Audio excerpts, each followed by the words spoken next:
Thursday morning to you. It is the 19th of June 2025. This is Talking Point. We are in with our friends from the Dominica Social Security. Always happy to have them, as they always provide some very important information to you, the listeners out there. Our guests this morning, the Deputy Director, Mr. Augustus Etienne. We have the Investment and Research Officer, Dinara Bully Daniel, and the Communications and Marketing Officer, Kamasha Lloyd. We look at the student loan facility provided by the Dominica Social Security. And speaking of students, we say congratulations to graduating classes of 2025.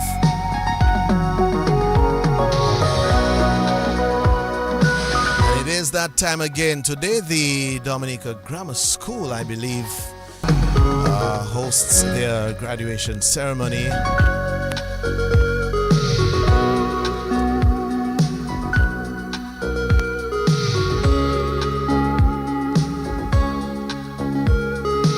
Without further ado, let's head across to welcome our guests in the studio. Ladies and gentlemen, good morning and welcome. Good morning, Miguel. All right. Good morning, Miguel, and good morning to the listeners of DBS Radio. All right. Always a pleasure to be here to interface with members of the public. Yes, pleasure as always on a wet Thursday morning. How has it been at the office for the past few weeks and months, and with Social Security and claims and so much going on, Mr. Etienne? How are things? Office is always buzzing. The office is always bubbling, buzzing, because there's never a dull moment at Social Security. I can imagine. Because we exist to people with benefits, and we process benefits on an ongoing basis. As they come, we try to process them. Wow. Sometimes we have difficulties in meeting the payments in a timely manner, but we are forever processing benefits. There's never a moment when we're not. Because we forever have to pay people as people qualify for benefit, long-term benefits, short-term benefits. And in the current situation, we have a situation where people experience a little delay in receiving their short-term benefits in a timely manner over the last few months, because we are transitioning from an old IT system to a new IT system. So you have information on two systems, and so you have to, everything that you had working properly on the new system, and you have to relate to the old system. So it creates a little delay because you have to merge and reconcile everything before you can pay people, to ensure you pay people accurately. But as I said, we're forever going on processing benefits, because every day claims are coming in, and we try to process those claims in as quickly a manner as possible. Okay, so essentially it pays to be a contributor. Well, indeed. We We exist to provide income protection to persons when they cannot earn their income. So that is what we exist to do. It's not a problem to say people shouldn't claim, or we get in too many claims. You claim when you have a need. We exist to replace your income for you when your earning ability is affected by certain risks. And when those things happen, you have a right to make a claim. Now, some people do not understand that they have to make a claim. They think it's automatic.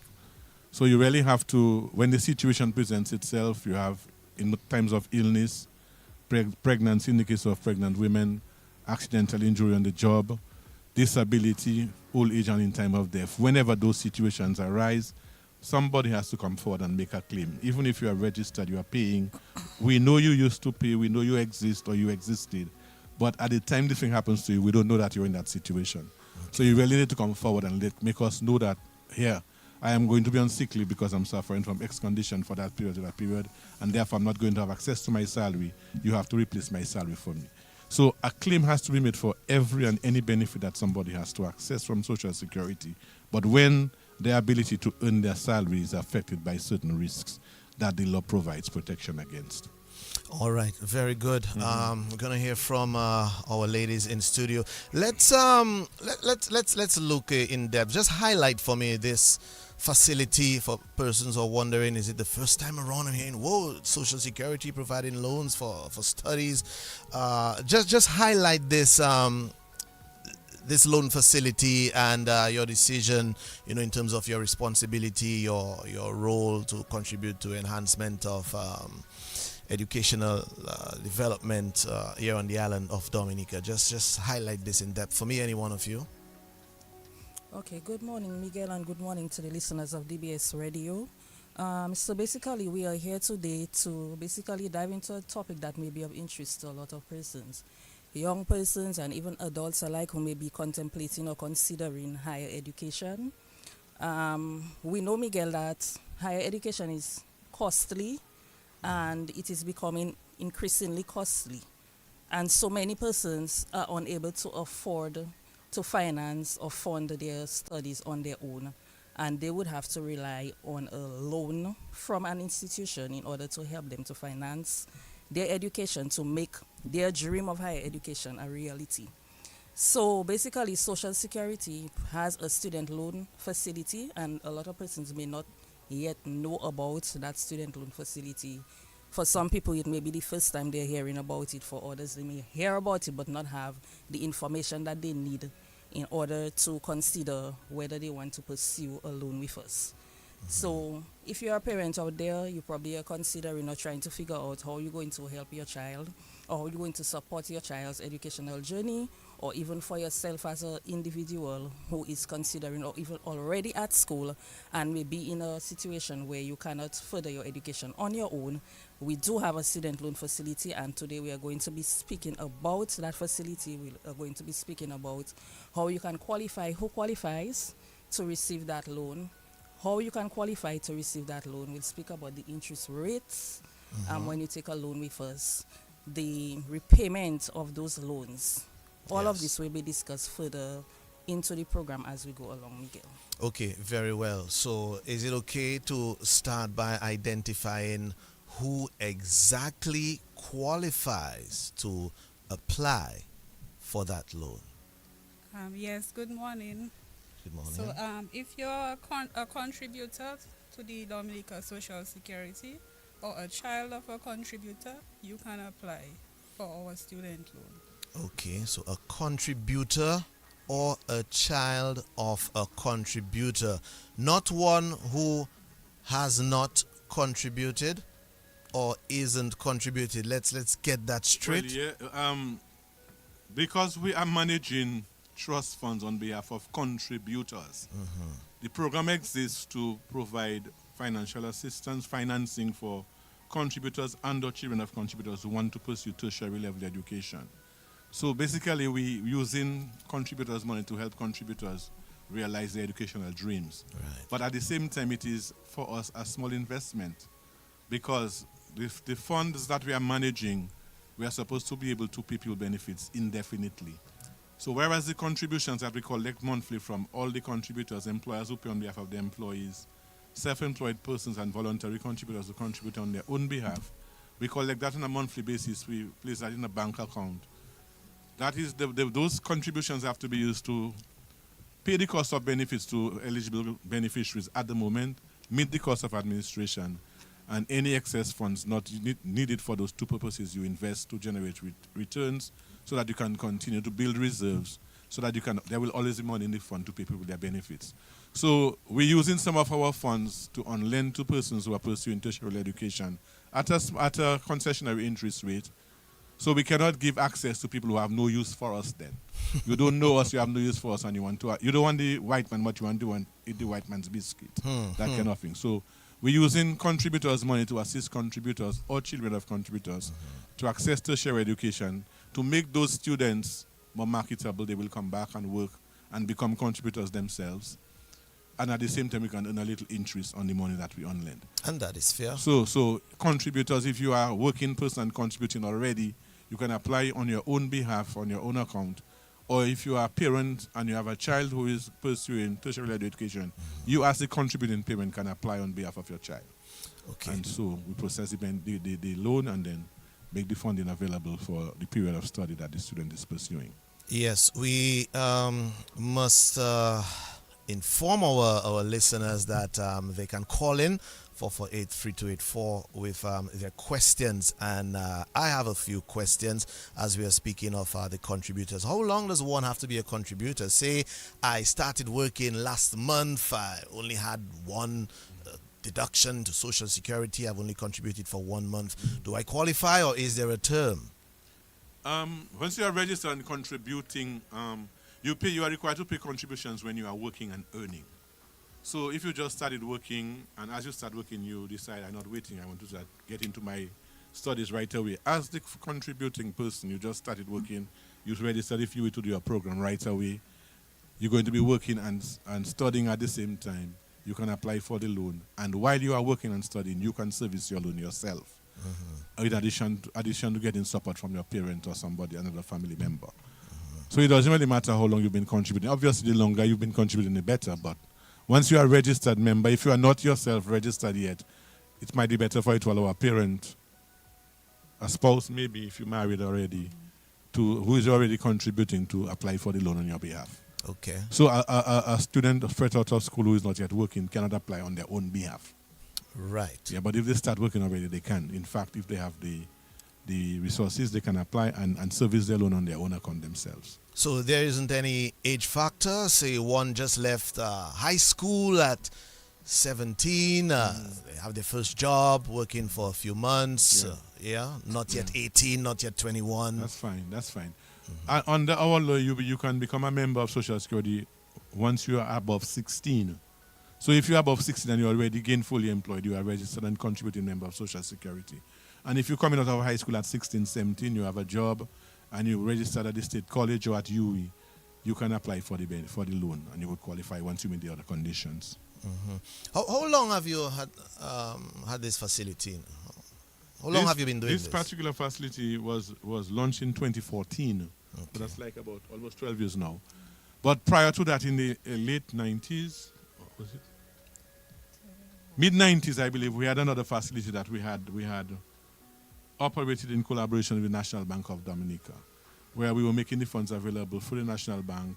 National Bank had to administer the loan, and a lot of the people had gone to study in the great United States, didn't come back, and So whereas a lot of those loans should have been completely paid off by now, there are still a few who, because they're still in the US, they may not have serviced their loan to the extent that they had to. So it was a problem for us to properly administer that program. So we've since ended that one, and the board in 2014 allocated a certain portion of money to on-lend directly to students. And it's supposed to be like a revolving fund, so that as you on-lend to people and they service their loan, more money comes in and you have more money to on-lend to others. So to the extent that people fail to honor their commitments, they can jeopardize other people being able to access a benefit down the road. But we can thankfully say we haven't got too much of a problem with default on the current program that we're administering. Okay.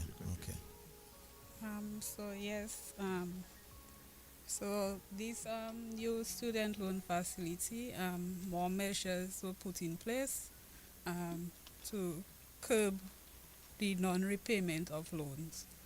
So we offer a very attractive interest rate, maybe the lowest on the island at 5.99%. Okay. And that's on the reducing balance? On the reducing balance, okay. That's correct.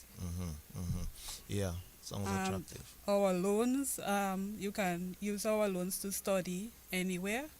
So right here at home, online, overseas, regionally, internationally. Yes.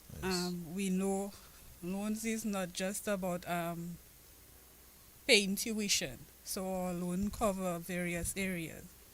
So in addition to tuition, living expenses, you may need to purchase a laptop, books, and that sort of thing. Okay. We offer up to 15 years to repay. But however, it varies based on the amount you apply for. Okay, and speaking of that, is there a cap?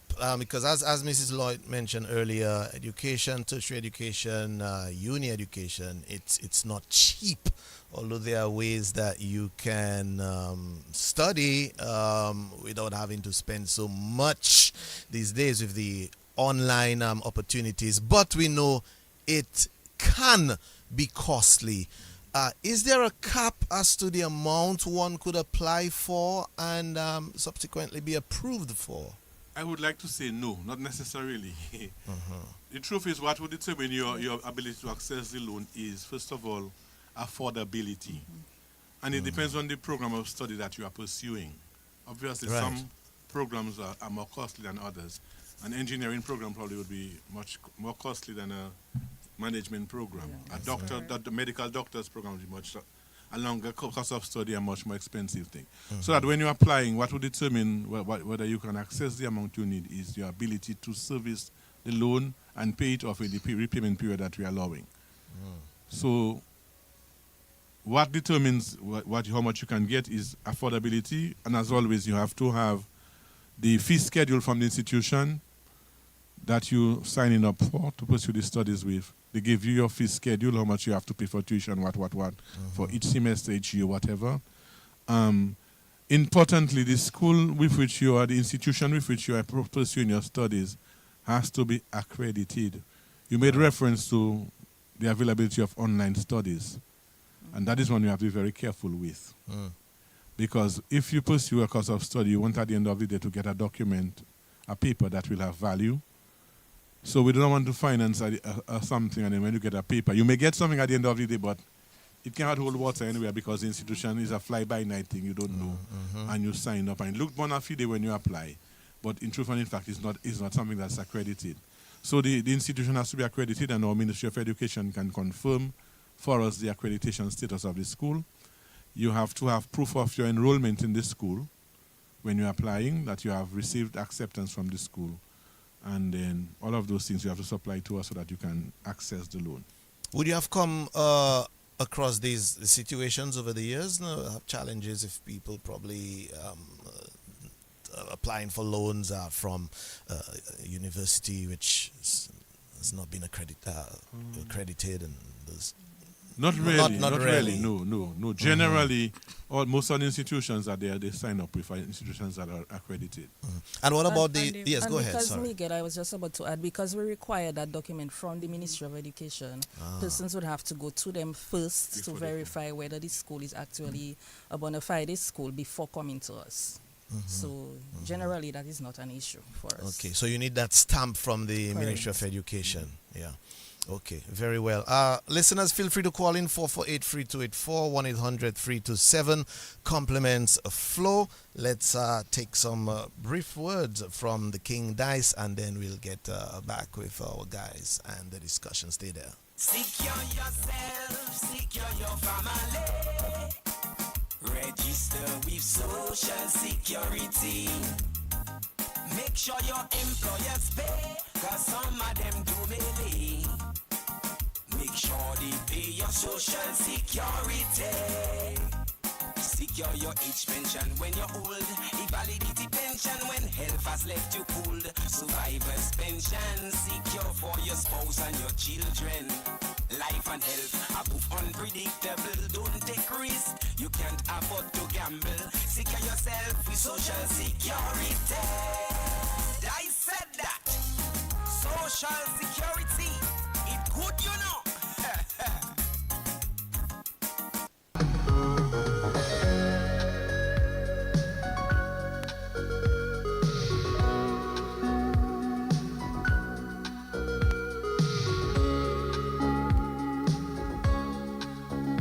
Social Security, it's good. And reinvesting to the future of our children and you, the contributors out there, to further your studies. We're going to get into the very important questions, the nitty-gritty, as I like to call them. So one can apply, a contributor can apply for themselves or for their children.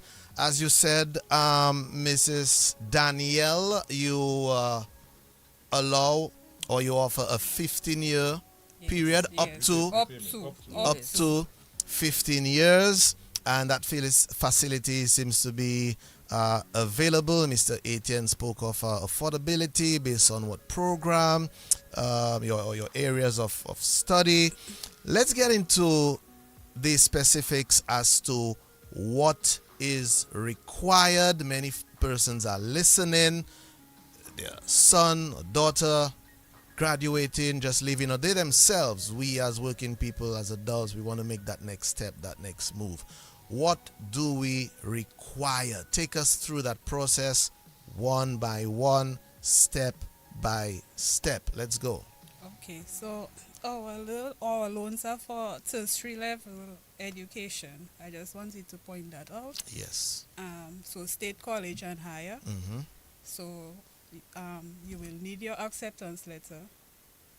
You will need something that show how much you will need to complete the program. The school must be accredited. The state mentioned that.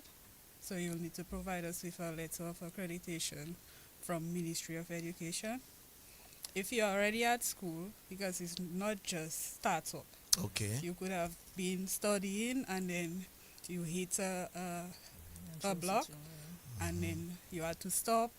You need funding, you can come to us. So you'll just need to provide evidence that you are a student at the school and how much you need to complete that program. Mm-hmm. That's good. That's Right. good. So you will need to provide a recent police record. Now, if your the amount you're applying for is 20,000 EC or less, you can use 2 guarantors in good financial standing, so that will be your security. If you're employed permanently, you will be your own guarantor, so you'll just need one other person. Okay. Yeah. So if your loan amount exceeds 20,000, then you will need to provide us with a certificate of title that is free. It must not be secure in another loan, because we'll need it to put a caveat on it. Of course. For that property, you will need to provide us with a recent valuation. I think How recent? Yeah. about 3 years. Okay. Yes. Okay. So So yes. Go ahead. you will have to provide credit reports. That will give us an idea of where you stand in terms of expenses, your income, your debt, your commitments. You'll need to provide your recent salary slip and a job letter. So that will give us proof that you are employed permanently, because you must be in permanent employment. Okay? And what about the self-employed? Self-employed, you'll have to provide us with your financials for the last 2 years, Okay. in addition to your bank statements. We have a group life insurance plan that you must enroll in. That is additional security for the loan. In the event something happens to the borrower, the loan is covered.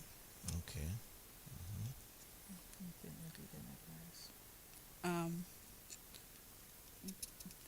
Legal advice. So legal advice, so your grandmother, your auntie, your mother, your father, they may give you their COT to use as security for the loan. They will need a legal document to say basically that they agree for you to use their title as security on the loan. They were not forced into this decision and all of that. Children, take care of your grandparents. You see how that come. You see? Yeah. See what we're talking about, Mr. Etienne? Yes, With indeed. that COT. So as you mentioned, Dinara, less than $20,000, 2 guarantors where you are fully employed, 1 guarantor. No, One guarantee in will be, addition to your own yourself. guarantor. if you Yes. Okay. So it's 2 guarantors. 2 guarantors. But you as the applicant, you are employed. Uh-huh. You are the first guarantor. First guarantor. Yes. Okay. And then you need one additional person. 1 additional. Yes. Okay, fantastic. And And- above and 20,000. importantly, one of those 2 guarantors has to be servicing the interest payments Yes. during the period of study. Okay. Because if that doesn't happen, if you do not service the interest payments, the interest gets added onto the loan. And then at the end of your studies, you're going to be paying interest on interest. So it's better that you service the interest payments. And for those who are working and studying here, studying on and working and studying at UWI, while you are working, you can actually service the loan, both principal and interest. If you are not able to, at least you have to service the interest payments on a monthly basis. Okay. So that the principal or the capital amount of the loan will remain fixed. And when you start paying the full loan, you will just be paying on that.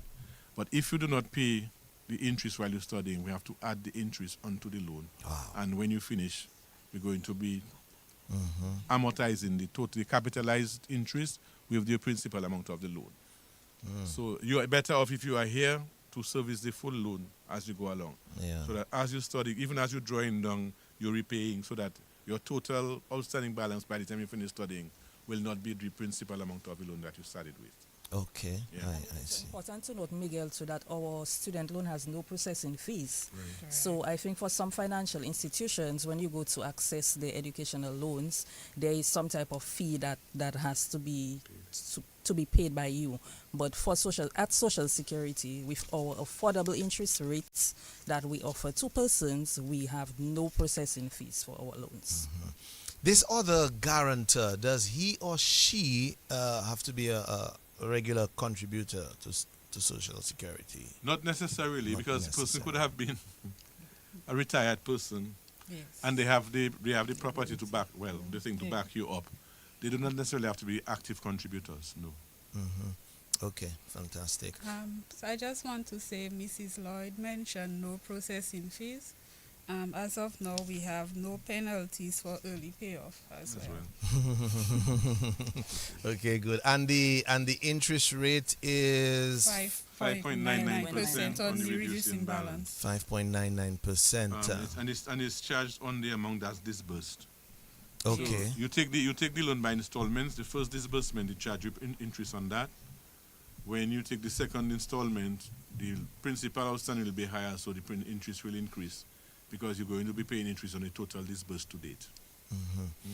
Okay. And you mentioned one who is already enrolled can Yes. apply, if necessary. Yes. One who is probably on a scholarship, it doesn't matter to you guys. As long as you need a little extra help, you can come to the Dominica. But the Social only Security. thing is we do not do partial funding Okay. because we have to get you to complete the program. So they'll come to us for $100,000 program of study and apply for 20,000 because you figure that's Yes. easy for you to have just two guarantors. You can't meet the other requirements, but we can't get you to start with 20,000 and we can't finish the program. At the end of the day, we're not helping anybody. So you apply for the full amount. You may not use the full amount, but you have to apply, and then we will be prepared to finance the full cost of studies, and you use whatever you need out of that. Do you see that people being challenged over the years, probably applicants coming in and not being able to meet certain requirements, especially where coming up with that COT is concerned? That can be a challenge for some people, particularly because we want it to be unencumbered. We want it to be free. When you come to us, it has to be free. It cannot be committed to any other financial institution. So that can be a challenge for some people. Well, their parents want to pledge their title, but the mortgage is still in payment. So Right. the title is committed to another institution. We will not be able to accept that title. So it means we may have to get somebody else who has a free title to offer us security. So that can be a challenge for some people. And I mean, I know you're not a bank, of course, No, although we're you're not. making investments. So I was about to ask, what if someone says, But it's "Hey, important for them to appreciate that we have to secure the loan. yes, And part of the challenge we had with the first set of student loans we had done through National Bank was that people who have the impression that it's my money or that Social Security owes me benefit, use my benefit to service the loan. But you don't have a benefit until something happens to you. But you have to recognize that we're managing a pool of funds on behalf of all contributors, not you alone. So while you have a part in the fund, a part in the pool, the other thousands of persons out there have their part too, and we have to secure that. So hence the importance of ensuring that whatever we give to you is secure, that we can get back the monies at the end of the day to ensure that the fund can continue to do what it was there to do. all right. How is this rate comparable or rather competitive to the other lending institutions, your 5.99 on the student loan facility? Can you boast of having the best or very competitive interest rates? Definitely. Yes. That's why I mentioned earlier, if not the lowest, we are among the lowest. Okay. Folks, feel free to call in 448-3284 or 1-800-327. We're here with the Dominica Social Security, and we're looking at the student loan facility for tertiary education. not for high school. So if one has a son or daughter starting secondary school, this facility is not for you. Is state college and above. Yes, indeed. Yes, thank you Yeah. for the clarification. Yes. Okay. No problem. And Miguel, it is not for short-term courses. Like I know the University of the West Indies normally have short-term courses that they offer maybe over the summer or so on. So for those courses there, we don't provide financing. It would have Okay. to be probably a degree program or something. Yes. And these short courses are usually a couple Yeah, the hundred. amounts are Few usually $100, small, right, so right. yeah. Okay. And the university offers installment payment plans, so they Yeah. can always pursue that. Yeah. Yeah. What if again you're not a bank? What if one says, "Hey, I want a loan of $20,000. I have $20,000 cash." Do you tell them, "Well, go to another institution"? Does that work out in your? So if you have $20,000 cash, it means you could have used your $20,000. Well, the bank would say, "Hey, keep that $20,000 and let's give you a loan." Yeah, of course, of course. bank would So what say you could do, you yourself. could in fact you could pledge the cash that you have, particularly if it's in a fixed deposit, for example, you can pledge a fixed deposit as additional security. Yeah. So that rather than use your own money, keep your money there. You never know what can happen. Take the loan, but importantly, service the loan. Yeah. It's not because you have, and that's what I was saying. People have the impression that it's their money that they're borrowing from Social Security. It's not your money. and yes, we will owe you benefit, but until something happens to you, there is no benefit for us to use to service your loan. You have contributions in the system. You will have entitlement to benefit at some point. Yeah. But you have to recognize that we're managing funds on behalf of everybody. And then when your time comes for you to get your benefit, you want your benefit. So whatever we give to you from the fund, we need to get it back with interest so that everybody will be able to access their benefit in time. Yeah. Do you have the stats, or if you dare provide that information, if you can, as to the number of approved applications we've had over the years? If we're in the hundreds, probably less than 20. Any numbers roughly? We probably have in excess of 100 by now. In excess of 100. Yeah, from the time we started this new program, in excess of 100, yes. Okay. And since COVID, we know a lot has been happening online. A lot has been going down online. Are people taking more of the online courses, or persons coming to you say, "You know what, you need to help me with the housing accommodation. I'm traveling abroad for study." What do you see? A mixture of both. We have the UE Global Campus. Their rate's very attractive, it's low. So you may choose to remain working, stay at home, because you're at home, less cost. You'll just have to pay school fees. And then we have the people, they don't have a choice, they must go on campus. Yeah, and what areas of study people are more getting into, at least based on your scheme or your facility, the applications to you guys, from what you see? We have some management, some accounting and finance, even medicine. We have some medicine as well. Okay.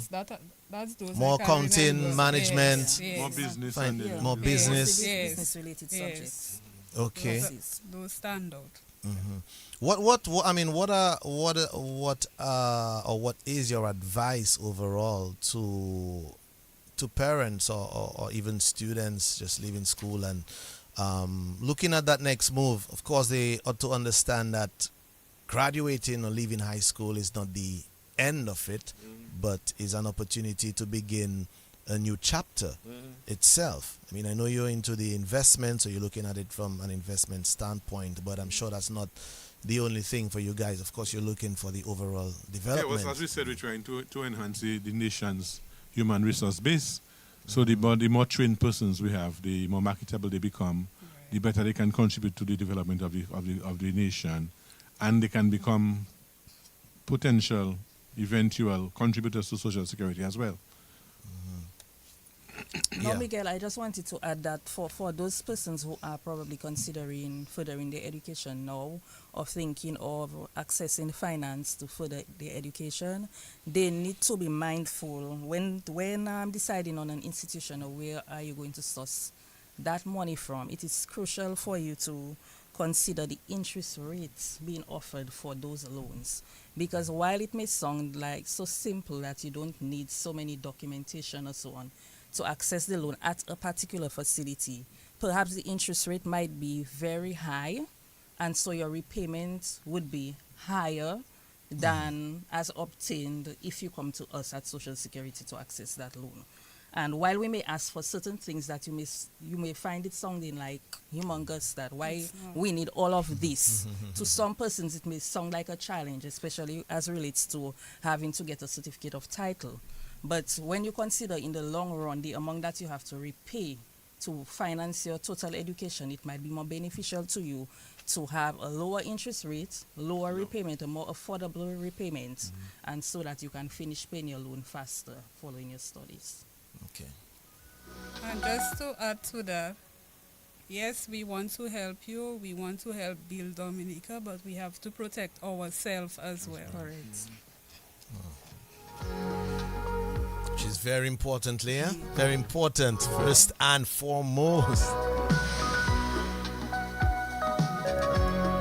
And Mr. Etienne, the default or delinquent rate, it's not a high one. Negligible.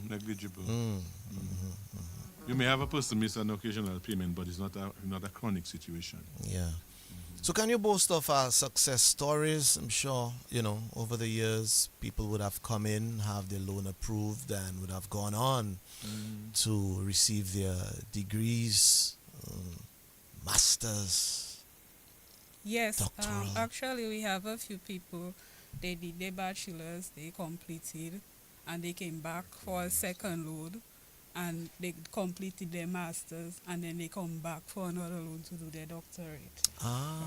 So it's because the process is so seamless at Social Security that when you in it, you still want to remain in it. You go to get your bachelor's degree, you attain it, the process was so simple, the repayment was seamless, very good, affordable repayment. When you're considering furthering your education again to go to get your master's, you come back to the SS. And that is the kind of relationship that we have been having with persons who obtain loans at Social Security, that they can boast that the procedure is very good, the service is excellent, and the repayment is very affordable. We work with them. So again, some of the terms, some of the conditions that we have may not apply to everybody. It depends again on the amount of the loan that you're requesting. As we mentioned earlier, if you need 20,000 and below, all you need is two guarantors who are in good financial standing. And where you are considering a loan above $20,000, that is where you need additional security, such as a certificate of title, which is unencumbered. Do you have anything special in-house, meaning for staff at the Social Security? Not to get into your business in terms of, you all have children, sons and daughters, Right, and right. any extra special perks for, say, Well, yes, as a responsible employer, we do offer certain fringe benefits to our staff so that a staff member could apply for a student loan for their child. Again, the staff member is a contributor to the program, so he's not doing anything contrary. Because the staff member works there, the staff member might get a lower interest rate as a staff benefit as opposed to, but they can access the same facility for their child as a contributor, like every other contributor. Okay, and that's considering. That's good. Yeah. And so let's look at taking that first step. Can one just walk into the office? Do you call, go online, and start the process? How do we start up things in terms of making that appointment, taking that first step? Most of them start with an inquiry, a call, they make an inquiry, and most of them tell you, I hear only offering scholarships, but I will tell you quickly, the scholarship is student loans, and they say, yeah, that's what I mean. What is it that I need to do? What is it I require? And you will tell them certain things, and you will tell them for further information, contact their accounts department directly. They will call Mrs. Danielle, and they'll make an appointment. She will tell them on the phone, or they will come in and they will do the paperwork. And Yes, so we do everything together.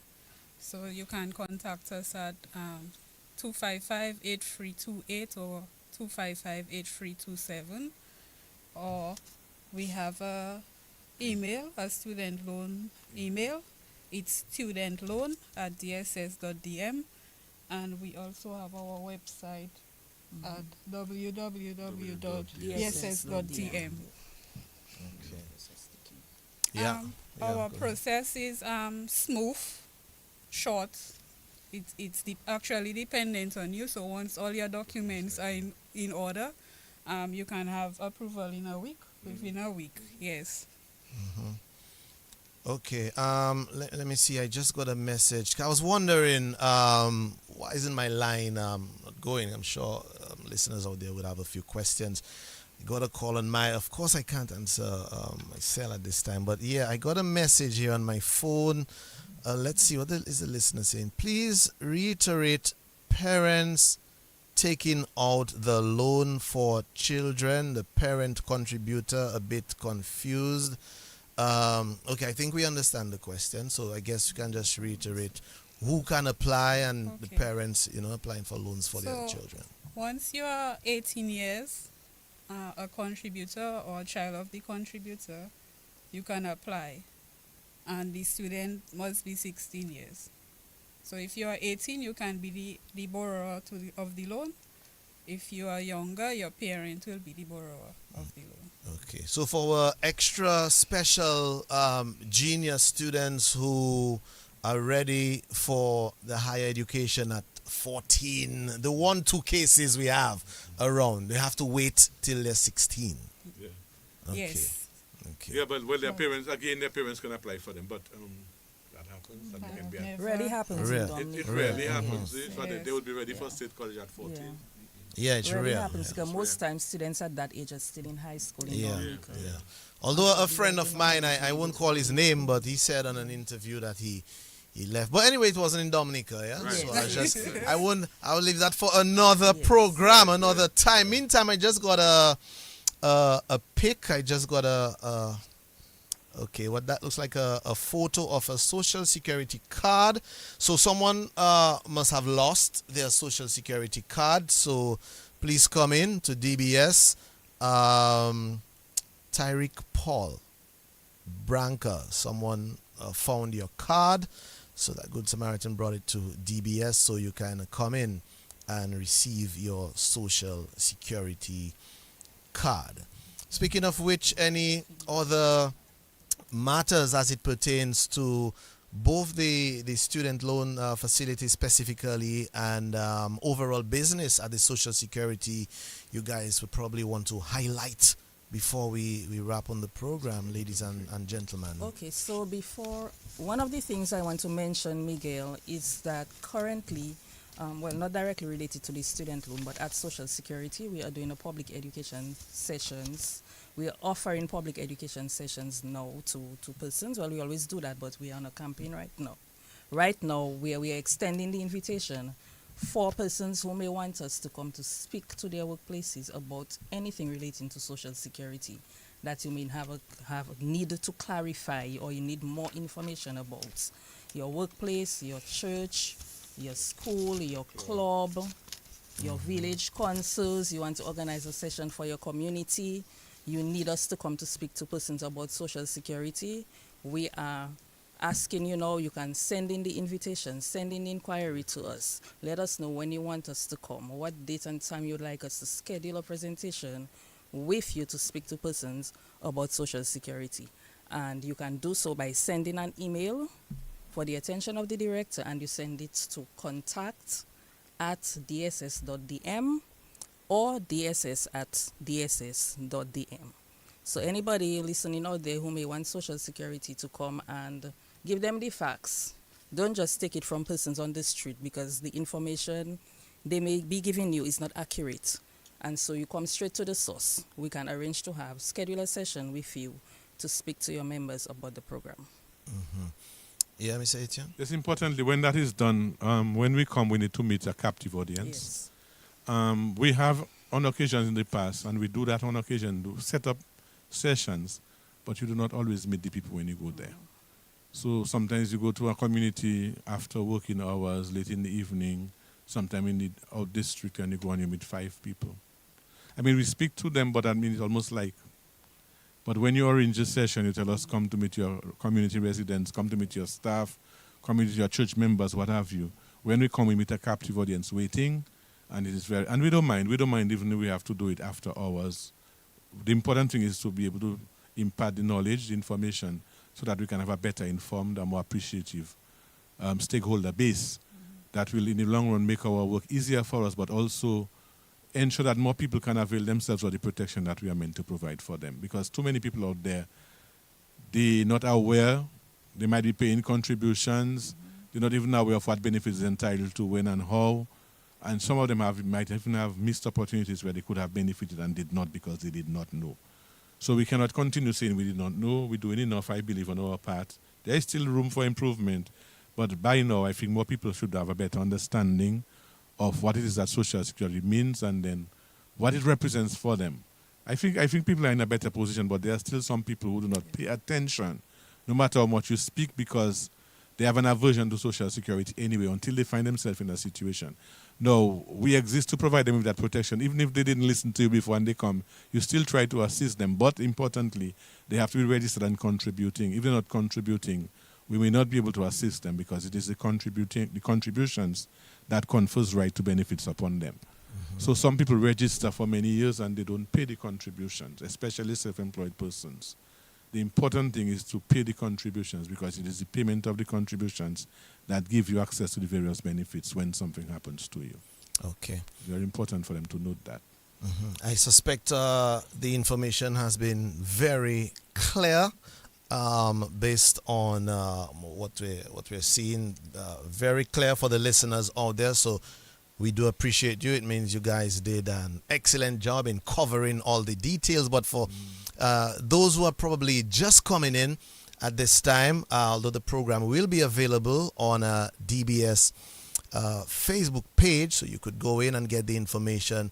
But I'll give each of you an opportunity to just sum up, just encapsulate for us the essentials, the details as it relates to this loan facility, eligibility, requirements, and all of that. Yeah, let's begin with Mrs. Lloyd. Okay, Miguel. So basically, if you are a parent out there who is wondering or trying to figure out how you're going to support your child's higher education dreams, Social Security, or if you are a student, not a student, but a working person, you want to apply for yourself, you need to further your education, you are still in Dominica and probably you want to pursue an education with the University of the West Indies or any online accredited school. Social Security does offer a student loan program at one of the most affordable interest rates in Dominica, 5.99% on the reducing balance. You can come to us, you can call the office at 255-8327, send an email, studentloan@dss.dm. We offer student loans for persons who are pursuing higher education, whether it is bachelor's, master's, doctorate, online, local. Well, local will probably be Dominica State College, but Yes. I'm not sure if they have the Online. tuition fees, or online as well. You can access a student loan from the Dominica Social Security. You need an amount below $20,000, above $20,000. There are different requirements, so probably you need to have a conversation with us to take you through the entire process. Thank you, Mrs. Lloyd. Mrs. Bully Daniel. Yes, so you get accepted to the school, you have your acceptance letter, you know how much you need, how much funding you need.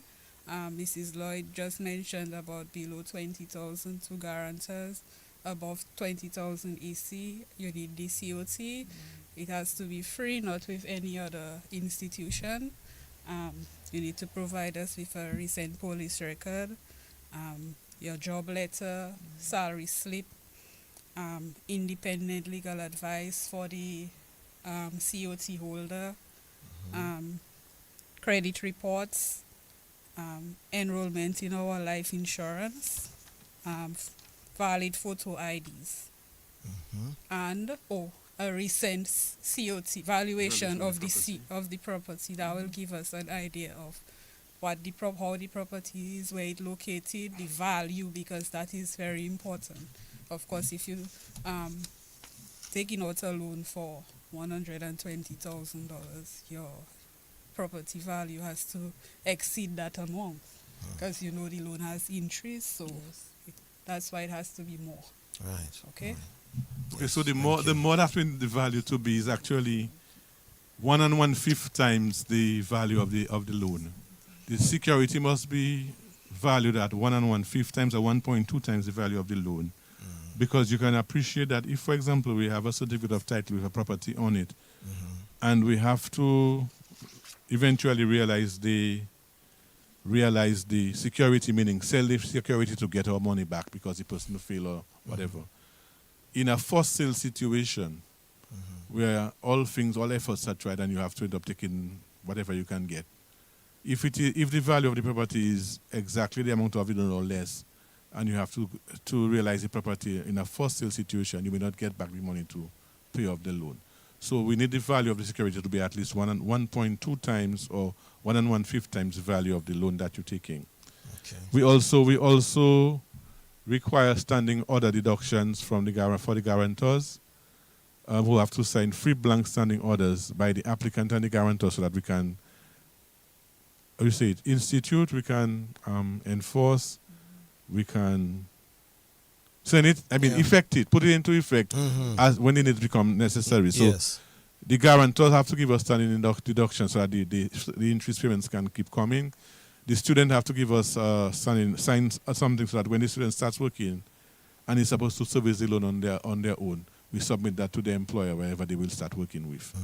We also need them to provide us with 2 testimonials, 2 character references, testimonials of good character references, however you want to call it. So to just say that we want people to recognize why we are here. So we are here to provide income protection to people throughout their working life, from the cradle to the grave. And all of what we do is incidental to that main mandate. So the provision of student loan financing is to beef up our human resource base, to help prepare more potential contributors to eventually contribute to the system. Right. Yeah? And we have to get monies to continue to plow back into the fund so that the fund will always have money to pay benefits to successive generations of Dominicans, because this system is not supposed to disappear. It is supposed to be there to serve the last surviving contributor when his or her time comes, or until Jesus comes, whichever happens first. So Social Security has to be there for the long haul. And so all of what we are doing is trying to ensure the sustainability of the system, ensure it remains relevant to persons, but we also need the cooperation of all and sundry to play their part in relation to Social Security to ensure that the system can be there to deliver on the promise that was made, a promise that we've been able to deliver very well on, that we take pride on, and many of our pensioners. Our current workers might tell you, well, Social Security is taking too long to pay my sickness benefit, but talk to our pensioners and tell you it's a godsend. That's the best thing that ever happened after sliced bread, is the fact that Social Security is there to give them a regular source of income every fortnight, every month. So good it is that they tell you you can put your pot on the fire in the morning without anything in the house to cook. And before nightfall, something will find its way into the pot because the Social Security payment will arrive. It is as sure as the sun will rise tomorrow. It is guaranteed. It's regular, it's on time, and even sometimes it's actually being paid ahead of time, because we pay pensions before the end of the period for which it is due. We pay pensions in the fortnightly pensions in the first week of the fortnight for which it is due. We pay monthly pensions in the penultimate week before the end of the last week. So people's getting their pensions on time without any difficulty. So let us all play our part. Let us make Social Security our business. Let us remain interested in what happens with Social Security and play our part in ensuring that we facilitate the system in doing what it was designed to do. All right. Let's encourage persons out there to tap in into this opportunity provided here from the DSS. Thank you again, Mr. Etienne, and your wonderful staff, Mrs. Denara Bully Daniel and Kamasha Lloyd. Thank you for the information, and I hope people will take the best advantage of these opportunities. Thank you again. Thank you for having us, Miguel, Miguel, and the thanks for opportunity, hosting. and as Yes. usual, Have a we'll good be day. back again next month, God's willing. Thank you very much. Have a good one. So that's it for us. The Dominica Social Security Board has approved the student loan facility as part of their commitment to the socio-economic advancement of the nation, offering financing for contributors and all their children, your children, to access tertiary education. Funds are available for study at accredited institutions anywhere, locally, on campus, online, 10:30. That was Talking Point special program brought to you by the Dominica Social Security. I know we were experiencing some problems with one of the telephone service providers, as well as some listeners who weren't able to get DBS online. Hope that can be sorted out. Again, congrats to all students making that big step and that next step.